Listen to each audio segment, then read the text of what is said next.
Listo, ya podemos Ok, comenzar. Ya ustedes me pueden decir si me veo. Es que comencé a grabar. sí, sí, te ves muy bien. Bueno, Ahí. gracias. Vamos a comenzar. Buenas noches. Nosotros somos estudiantes de cuarto semestre de la licenciatura de Cultura Física y Deporte de la Universidad Autónoma del Estado de México. Somos el equipo 4 integrado por Rubén Sánchez, Isaac Vega y su servidor, Diego Hernández. Bueno, pues primero que nada, muchas gracias por compartirnos de su tiempo para esta entrevista. Sabemos que es un entrenador de béisbol y nos gustaría que nos platicara un poco acerca de usted y de su trayectoria en este deporte. Claro que sí, mira, mi nombre es Jorge Gutiérrez. La verdad he tenido la fortuna de practicar este bello deporte desde que yo era un niño.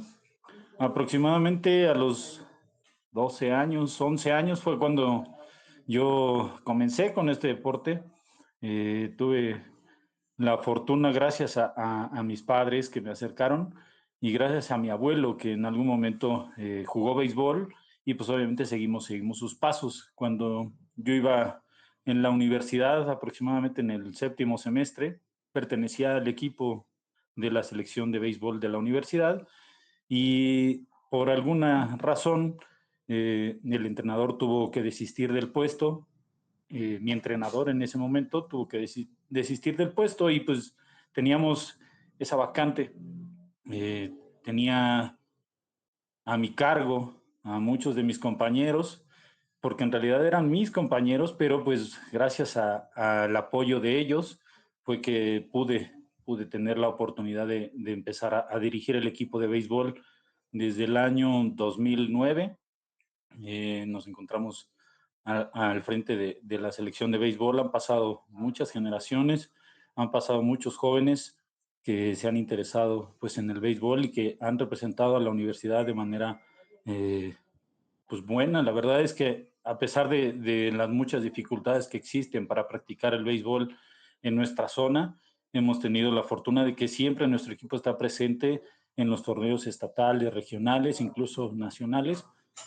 Y pues lo hemos hecho de la mejor manera. A veces, como en todo deporte, no nos ha ido tan bien. Hay veces que nos ha ido muy bien pues tenemos la fortuna también de decirlo, ¿no? Hasta la fecha seguimos pues a cargo de la selección de béisbol y de la selección de softball. Ese es un poquito a lo mejor de mi reseña. Tengo 39 años y pues estoy para servirles. Pues un placer saber eso y pues vamos a comenzar un poco con lo que son los temas.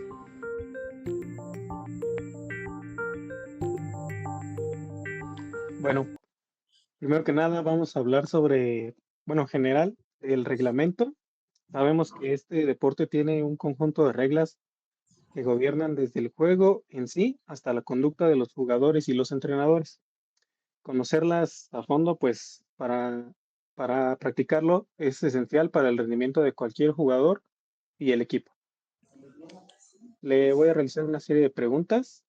Bueno, ¿usted cuáles considera que son las reglas más fundamentales del béisbol? Fundamentales, ok. Sí, Yo creo que las fundamentales es saber qué es lo que se tiene que realizar primero dentro del deporte, del béisbol. Eh, Primero debemos saber por cuántos elementos está conformado un equipo de béisbol. Para poder estar dentro del campo de béisbol, hay un equipo que está a la ofensiva y otro equipo que está a la defensiva. Cuando estamos a la defensiva, tenemos la oportunidad de tener 9 elementos dentro del terreno de juego. Hay 9 posiciones en las cuales se dividen en pitcher, catcher, primera base, segunda base, tercera base, el shortstop o parador en corto que también le llaman, el jardinero izquierdo, jardinero central y jardinero derecho. Son las 9 posiciones a la defensiva que nosotros como beisbolistas debemos presentar en el campo. No se puede iniciar un juego de béisbol sin alguna de estas posiciones. En muchos otros deportes se puede o se permite iniciar con un número menor de jugadores para que se puedan a lo mejor completar durante el transcurso del juego. En este no es inevitable que nosotros pues debemos presentar 9 elementos a la defensiva para poder iniciar. Y a la ofensiva también debiésemos presentar 9, pero existe la posibilidad de que haya una posición que se llama bateador designado, que ese elemento solamente batea, normalmente lo hace por el pitcher y solamente batea. Él no puede entrar al campo y tiene la oportunidad de ofender o de batear, pues, para poder hacer el mayor número de carreras, que es como, pues obviamente se puede sumar para poder tener un marcador favorable en el béisbol. Es importante conocer ese asunto, también es una de las reglas básicas, pues que esto se gana gracias a las carreras. ¿Cómo se hace una carrera? Una carrera se completa cuando un bateador, que en el momento de golpear la bola se convierte en corredor, pisa las almohadillas de primera, segunda, tercera, en ese orden, y completa la llegada al home plate, que así se llama el lugar en donde el bateador se pone para poder recibir los lanzamientos del pitcher. Así es como se complementa una carrera. Obviamente el que tenga mayor número de carreras durante 9 entradas, que es otra de las reglas básicas y fundamentales, es cuando se puede ganar un juego. Existe la posibilidad de que haya más entradas o menos entradas, todo depende del carreraje. ¿Cómo es que funciona esto? Cuando existe la necesidad de llegar a las 9 entradas y el juego está empatado, no puede quedar empatado. Es una cualidad o una característica de este deporte. No existen los empates y se va a entradas extras. Las entradas extras normalmente se jugaban de la misma manera como se jugaba la primera, con los corredores, con los bateadores, desde el inicio, desde el plato. Ahora se han modificado un poco las reglas y ahora se inicia las entradas extras con un corredor en segunda. El corredor en segunda es aquel corredor que le tocaba en el turno anterior. Normalmente es el tercer out. El tercer out de la entrada anterior ahora queda en segunda base para poder hacer los juegos más ágiles, los juegos un poco más rápidos. Antes no existía un límite de tiempo durante cada lanzamiento. Ahora, en Grandes Ligas, se ha implementado un cronómetro para poder provocar que el juego sea más dinámico, que el juego sea más rápido. Solo tiene 25 segundos para poder tirar el pitcher la bola hacia home para que el bateador pueda conectarla, ponerla en juego, o el bateador sea puesto out. ¿Cómo es que se pone out un bateador corredor? Esa es otra de las reglas. Para que pueda ser puesto out un bateador, existen muchas posibilidades. Normalmente el bateador pues tiende a chocar la bola con el bate y los que están defendiendo tendrían que evitar que el corredor llegue a la primera base, llegue a la segunda o llegue a la tercera, en su caso, y ellos tendrían que enviar la bola, una vez que la agarran, tirar la bola y el fildeador que se encuentra en la base, que puede ser puesto out del corredor, tendría que pisar la base o tocar al corredor en su caso para que sea puesto out. Otra de las formas de poder poner out a un bateador es tirándole 3 strikes. ¿Cómo se conforma un strike o cómo es que es un strike? Cuando está parado el bateador para poder recibir los lanzamientos, existe una caja de bateo que está delimitada por un rectángulo que mide 2 metros, 2 metros y poquito de largo por 92 centímetros, 90 centímetros de ancho. Sobre esa zona es que el bateador tiene que ponerse a batear. Si él llega a salirse de esa zona, inmediatamente el umpire, que es el árbitro, nosotros le llamamos umpire, es un término pues, en inglés que significa lo mismo que un árbitro, que un juez, y obviamente él tendría la necesidad de cantar el out para poder decretar o conjuntar 3 outs, que es como se culmina media entrada. ¿Por qué media entrada? Pues porque una entrada se culmina hasta que batean los 2 equipos.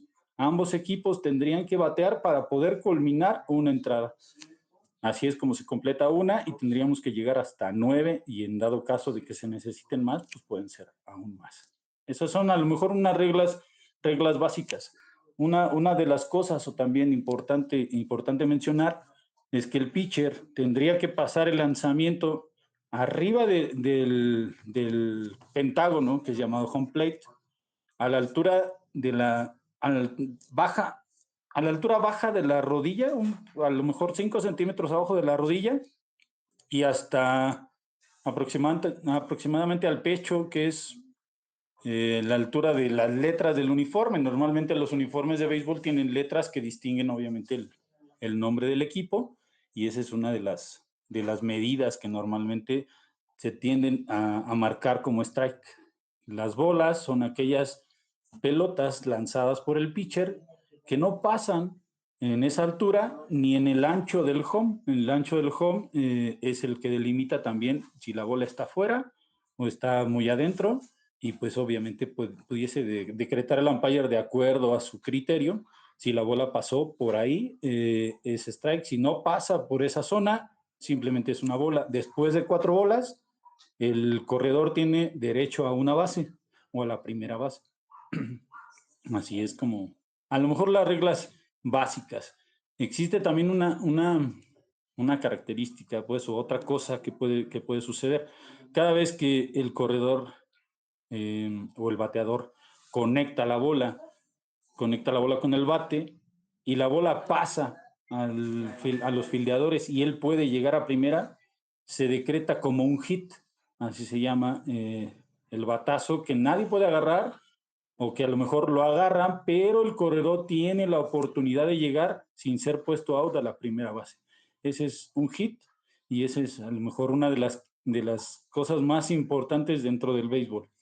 Y la otra, cuando el bateador conecta un batazo con más intensidad, con más fuerza y pasa la barda perimetral o en la que delimita el campo, que aproximadamente mide 99 metros de largo por cada lado, por cada raya de primera y de segunda. Y si pasa esa barda, él tiene derecho a 4 bases, lo que llamamos un home run, que seguramente también lo hemos escuchado en algún momento. Y obviamente todos los corredores que estén en las bases pues avanzan hasta llegar al home y así completar el mayor número de carreras. Ese es a lo mejor lo más básico que pudiese yo comentarlo ahorita, y pues no sé, a lo mejor alguna otra cosa, si se me llega a pasar, seguramente lo estaré comentando con ustedes.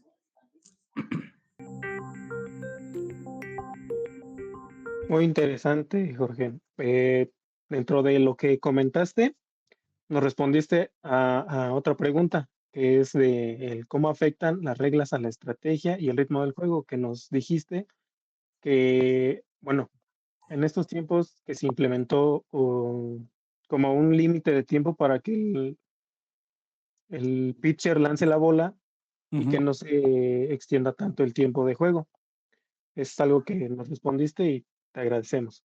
A mí en lo personal me surgió una duda de alguna vez que llegué a ver un, un partido de béisbol, que es de por qué cambian de, bueno, el entrenador, por qué cambia de pitcher en alguna entrada, ya sea en la tercera, quinta, séptima, cuando el rendimiento de este ha sido bueno, o sea que no ha permitido entradas, bueno, carreras, y pueden mantenerlo para asegurar la victoria. Esa es la duda que me surge. La verdad es solo estrategia. Existe la posibilidad, una, que el pitcher puede ser que a lo mejor ya haya tirado demasiados lanzamientos y por consecuencia pues el cansancio se hace presente. Sabemos perfectamente que cuando el cuerpo se cansa quizá ya no es el mejor de los rendimientos, y pues por consecuencia los bateadores pueden hacer contacto con mayor frecuencia, con más fuerza, y eso pues provocaría carreras en nuestra contra. Entonces quizá ese es uno de los motivos por los cuales el manager decreta o decide cambiar al pitcher en cualquier entrada. Hay otra, a lo mejor otra estrategia que quizá hayan visto en las grandes ligas, lo cambian en la primera entrada después del primer bateador.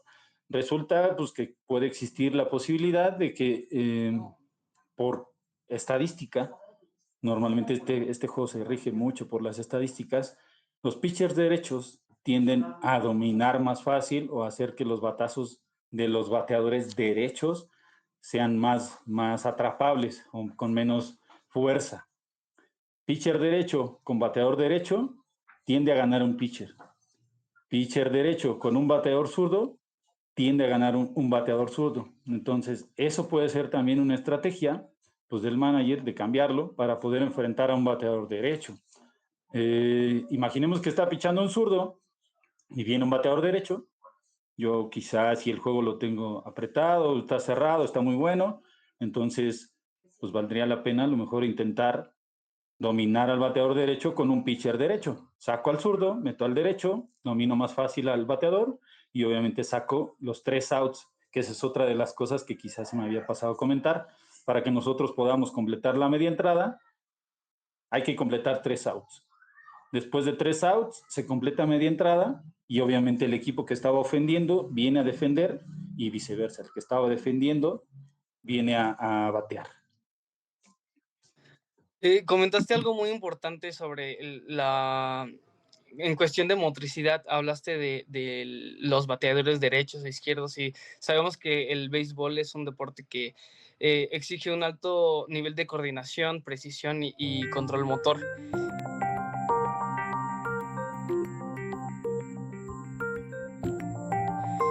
El desarrollo de estas habilidades motrices es clave para mejorar el rendimiento y, pues prevenir también algunas lesiones, ¿no?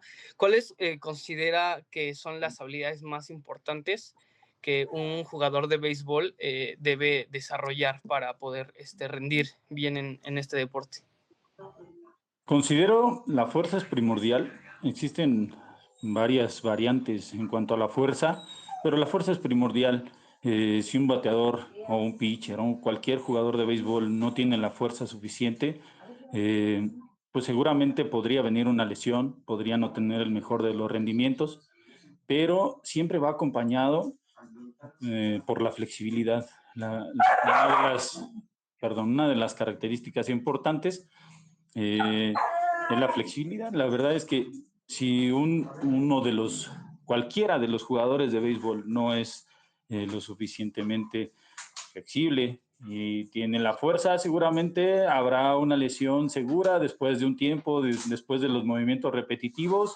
El músculo obviamente tendrá o tenderá a lesionarse si es que no tiene la flexibilidad en las articulaciones requerida. Sabemos que gran parte de los movimientos que hacemos en el béisbol son antinaturales y obviamente debemos a lo mejor hacer un trabajo específico en algunos músculos que nos provocan esa flexibilidad y evitar esas lesiones y provocar esa fuerza explosiva que se requiere en el béisbol. Claro, claro, esas también son parte de la preparación física que un beisbolista tiene que tener y pues justo también contestaste otra de las preguntas que tenemos de el cómo influye esa preparación para pues la prevención de lesiones. Sin una fuerza, bueno, sin la fuerza necesaria o la flexibilidad, pues se van a causar esas lesiones. Pero, ¿qué diferencias motrices nota entre las distintas posiciones en el campo? O sea, están los lanzadores, los receptores, o cuáles diferencias motrices ocupa cada posición.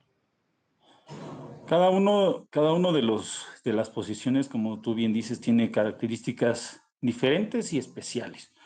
Si nos vamos una por una, quizá puedo comentar, los pitchers deben tener bastante fuerza desarrollada en las piernas y en los músculos de la espalda baja y los músculos de la espalda, perdón, de los hombros y el brazo, pues. Si nosotros descuidamos aquellas partes o aquellos músculos, seguramente tendrán o vendrán lesiones seguras. Tendremos pitchers lesionados o pitchers que no tienen a lo mejor la oportunidad de durar mucho tiempo dentro del deporte por esa situación. Eh, Son movimientos antinaturales que al final de cuentas desgastan y hacen que nuestros músculos no funcionen de manera adecuada.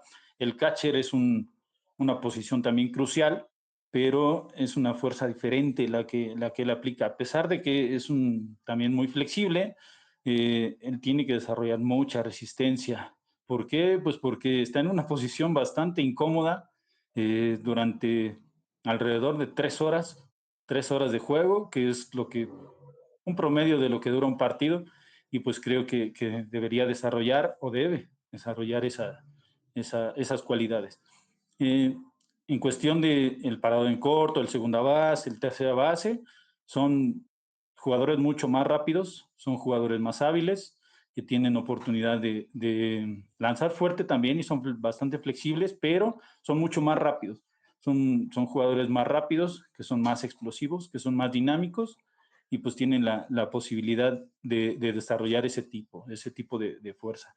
Y en cuestión de los jardineros o los outfield, ellos son jugadores que también deben tener un poco de resistencia explosiva, perdón, de fuerza explosiva, ya que pasan mucho tiempo más tiempo que los otros, a lo mejor un poco más inactivos, pero hay momentos en los que ellos tienen que responder en 2 segundos, tienen que realizar una jugada en la cual, pues si no se esfuerzan al máximo, seguramente tendrán un error o vendrá a lo mejor una carrera en su contra, tendrá pues que aplicar la mejor de sus fuerzas y la fuerza explosiva que debe desarrollar para poder meter un tiro desde lejos, que no es lo mismo meter un tiro de segunda base.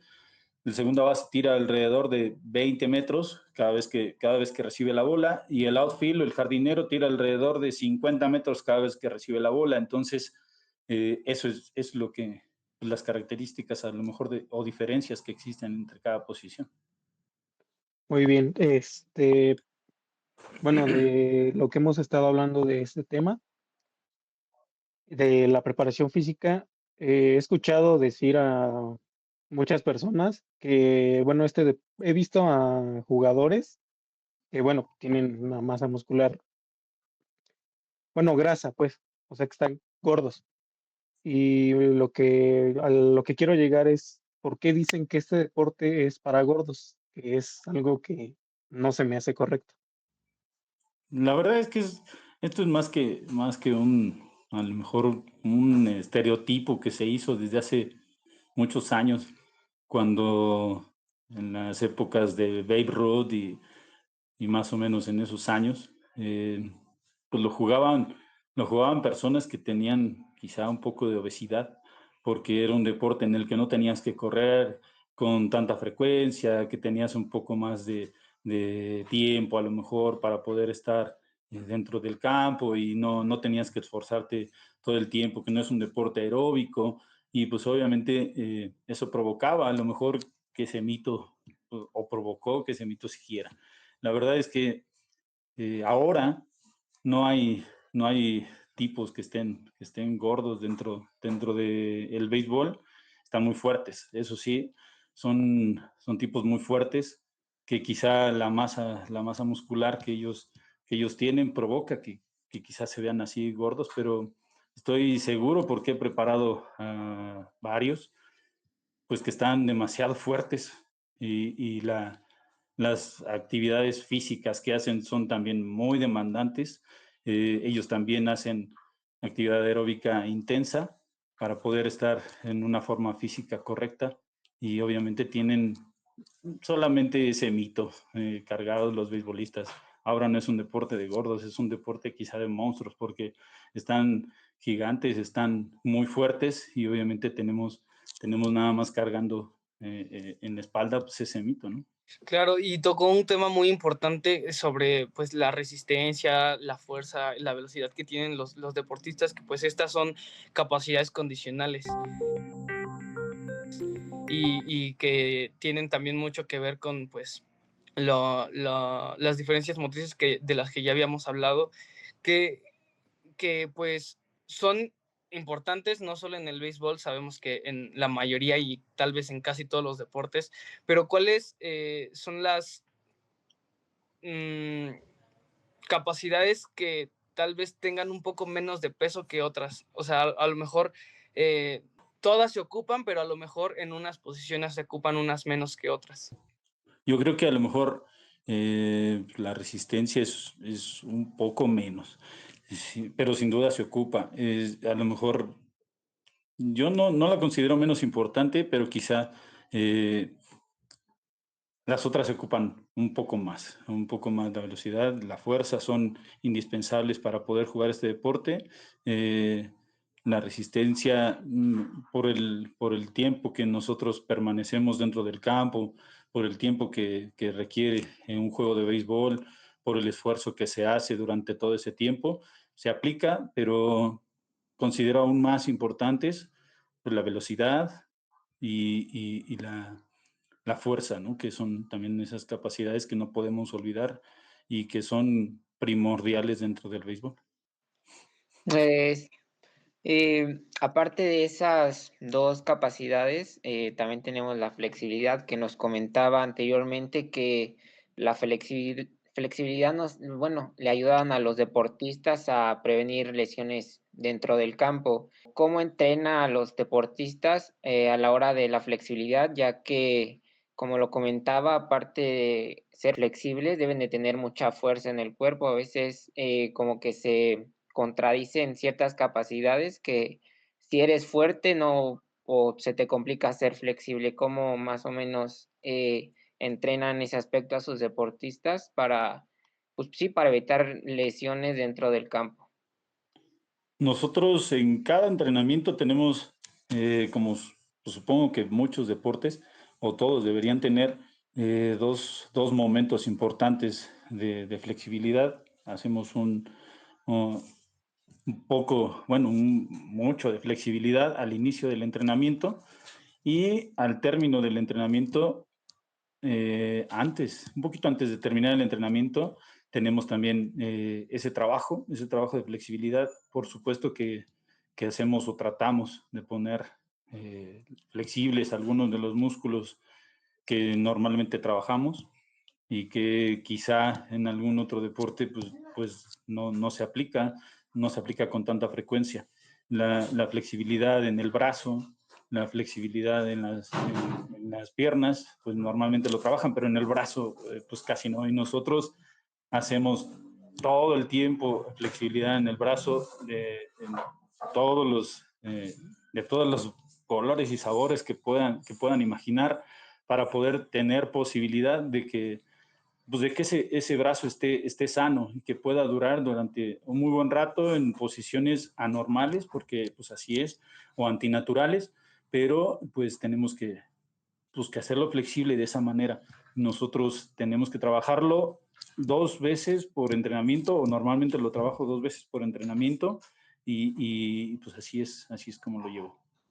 Interesante este aspecto porque, o bueno, en lo personal yo tenía como ese estereotipo igual que los beisbolistas son deportistas, pero no tan, o sea, tan preparados y nos comenta que es todo lo contrario, que un beisbolista necesita tener todas sus capacidades al límite, pues para rendir mejor en el campo.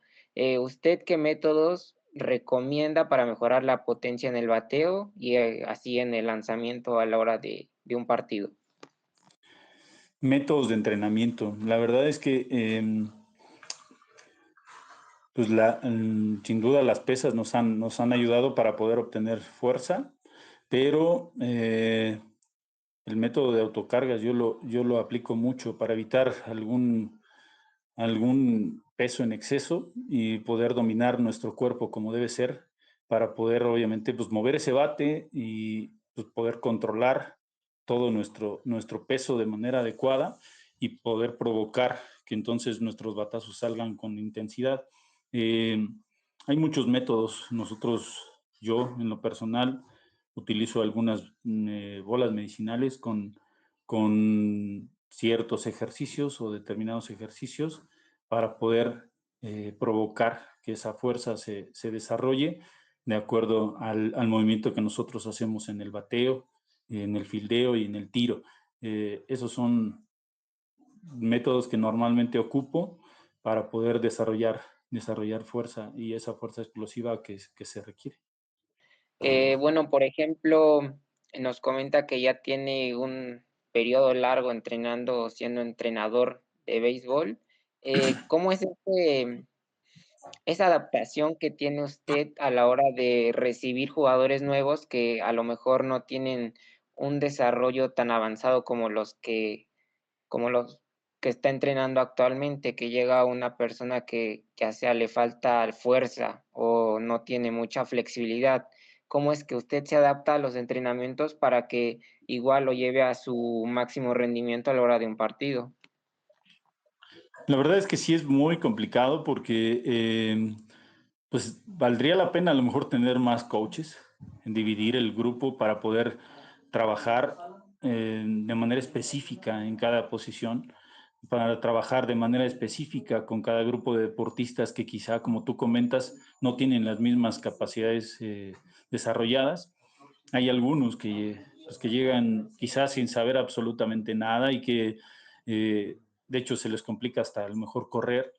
Y pues sin duda es un trabajo complicado, pero pues tenemos que hacer entrenamientos a lo mejor un poco como como divididos pues pues, por deportistas, por avance deportivo que tengan y por las cualidades físicas que ellos presenten.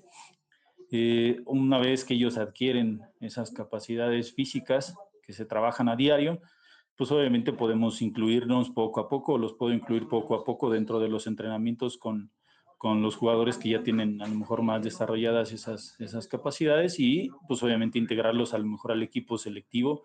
Pero sin duda, pues sí es un trabajo difícil porque pues estoy solito dentro del campo y pues llegan diferentes tipos y obviamente hay muchísimas variantes en cuestión de las capacidades desarrolladas, de las habilidades físicas, de las cualidades técnicas, de las habilidades del juego. Entonces, tratamos de adecuar el entrenamiento para que todos puedan participar, pero pues sin embargo sí se trabaja de manera específica pues tratando de hacer que todos tengamos nuestra mejor versión al nivel que se vaya teniendo. Todos saquemos nuestra mejor versión al nivel pues que en el momento llegues. Poco a poco iremos subiendo, obteniendo mejores habilidades y capacidades y eso pues provoca que el que está a lo mejor llegando apenas intente pues emular lo que quizá el otro compañero también desarrolló en algún momento y eso pues provoca una sana competencia en el equipo y así es como lo hemos venido trabajando durante algunos años, ojalá, y se pueda hacer pues, que con el paso del tiempo existan a lo mejor más coaches de béisbol, más entrenadores de béisbol, y pues podamos hacer que exista a lo mejor un coach de picheo, que exista un coach de bateo, que haya posibilidad de a lo mejor de dividir el entrenamiento por grupos y que sea un trabajo más específico, que sea un trabajo que se pueda desarrollar mejor para poder obviamente levantar un equipo en un menor tiempo, ¿no? Sí, como comenta eso es muy importante, un trabajo en conjunto entre varias personas siempre suma más.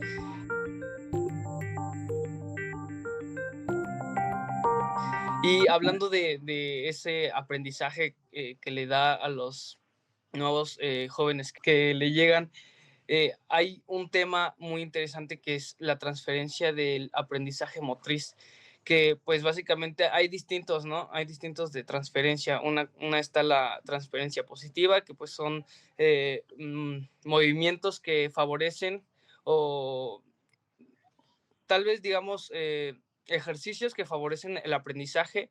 Bueno, otro tipo que es la transferencia neutral, que no favorece, pero pues tampoco afecta, y la transferencia negativa, que es como de la que nos gustaría hablar, que es la que ocurre cuando una técnica o patrón que se aprendió antes afecta a una ejecución de un movimiento que se quiere aprender nuevamente. Cómo se ve afectado el rendimiento del jugador. Y puede dar algún ejemplo sencillo, o a lo mejor si es más complejo, pues también de alguna transferencia negativa que se presente en el béisbol. Sin duda existen muchas.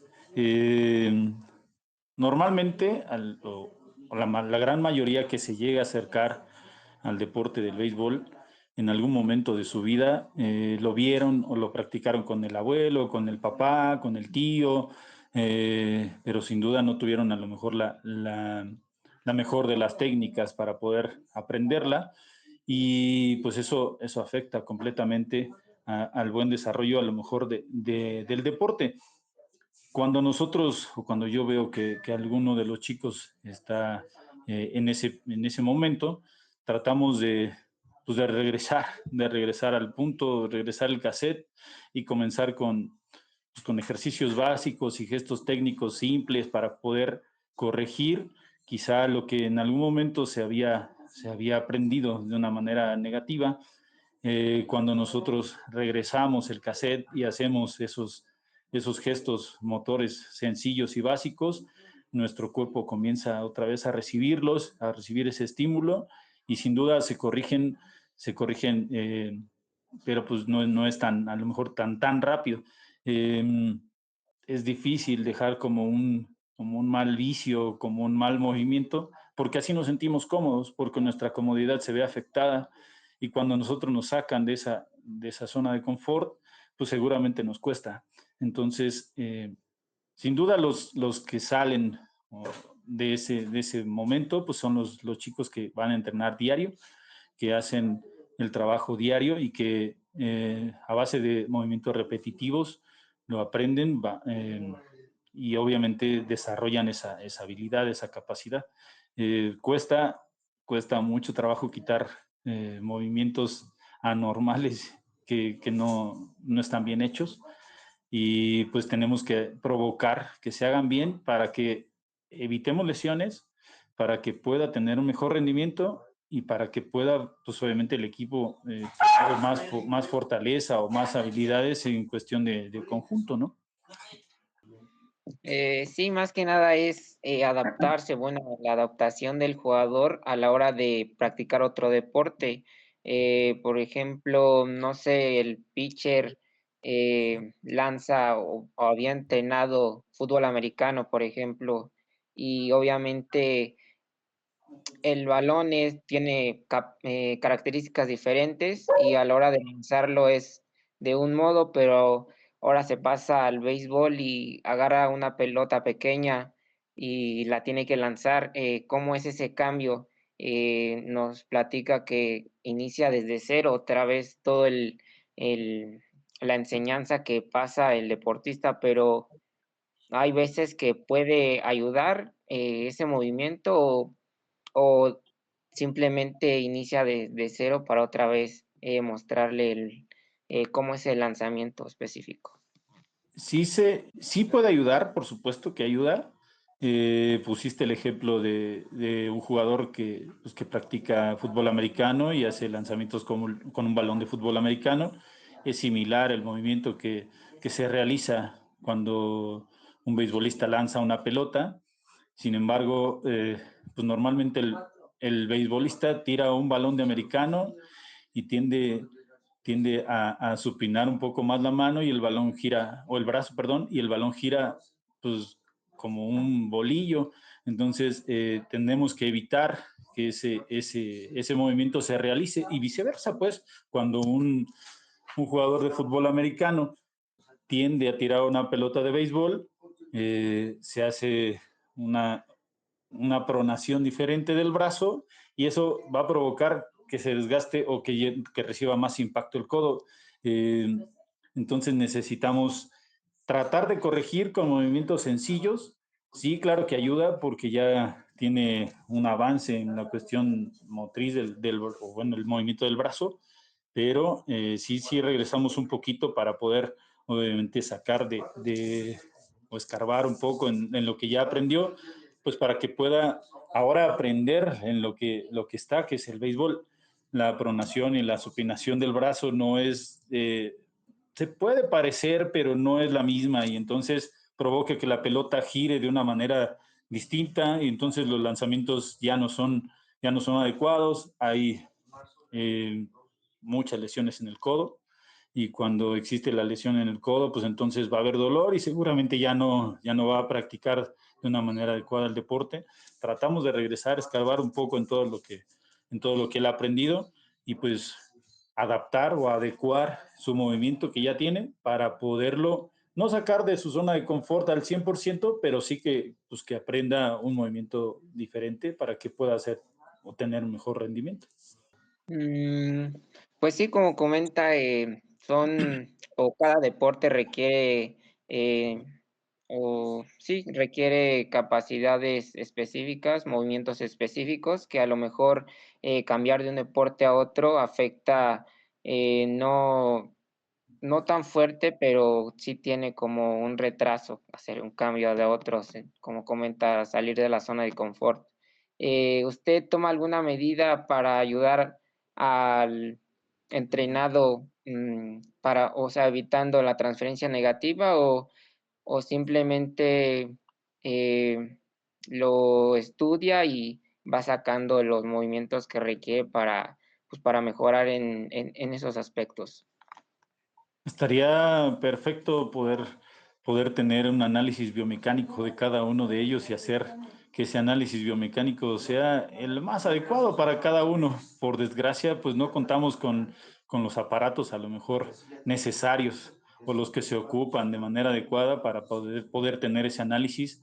Y pues ni modo, nos toca con base a nuestra experiencia o a la experiencia que hemos tenido, con base a los movimientos que consideramos correctos, que se han aprendido durante el paso del tiempo y a lo mejor el estudio de algunas cosas, pues obviamente tratamos de observar y en base a observar tratar de corregir, porque pues no tenemos alguna herramienta tecnológica que nos pueda beneficiar y con más certeza provocar pues esa ayuda, ¿no? Esa corrección del gesto técnico. Quisiera decirte que sí existe, pero pues por desgracia no, y pues por el momento así es como lo hacemos. Pues les tengo una mala noticia a todos.